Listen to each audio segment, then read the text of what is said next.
maanta jikada taaganahay qudaarta waxaan rabnaa xawaajiyadan iyo yogurka inaan ku samaysto dooradan aan saan u soo diyaarsaday doo alla timo biyo marka ma ku daraayo faantan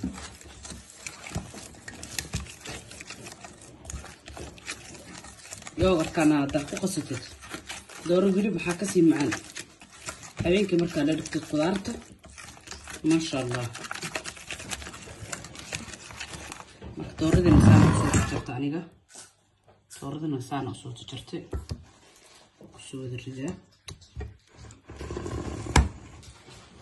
baastar na maanta inaan ku qadiino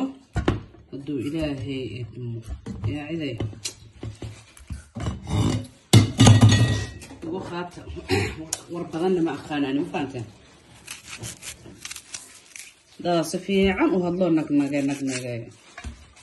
ilaahay u saacidiyo ma la yaabani anigana misla yaaban waryaraantayda qof kasta ilaahay soo umo waayo waa kana dooro saana isugu soo dhex gashtay ayada macal qudaarteeda wax la reebay ya male Soomaaliya hadda maana la kan jikaha la taagnaado waxaa la kariyay maana heshaaqadeena ya umada ilaahay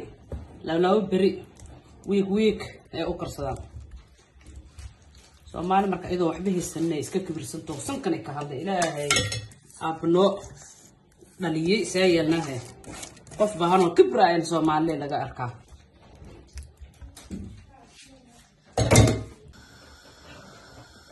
ما شاء الله ولي هوش وحن كل جرنا قضاء هوش قضاء ولي كل جرنا تو الله اسمه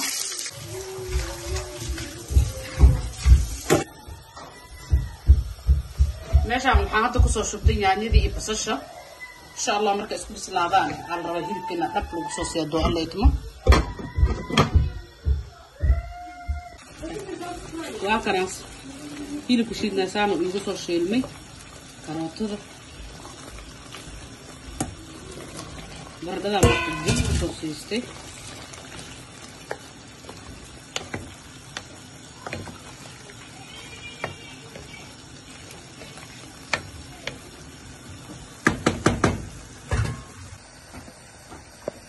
waa kana ma sha Allah suugadeen saan inoogu soo baxday ya insha Allah wax kala sameeyna soo soconayna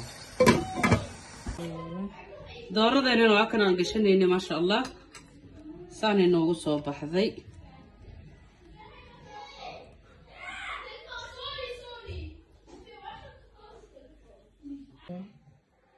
maanta ma sha Allah qadadeena saan inoogu soo dhamaatay dooradan gashanayna suugadii ansalaatadan ukun iyo anaa suugu talagalay basbaaskeenana waa kana meesha kama marno biyahana caday marka qaybta casriida galina hadoo qalayd ma insha Allah ku soo dhawaada like share comment intii bana lagu iloobin dhiirigelinay noo tahay commentigeeni shartiin ogaada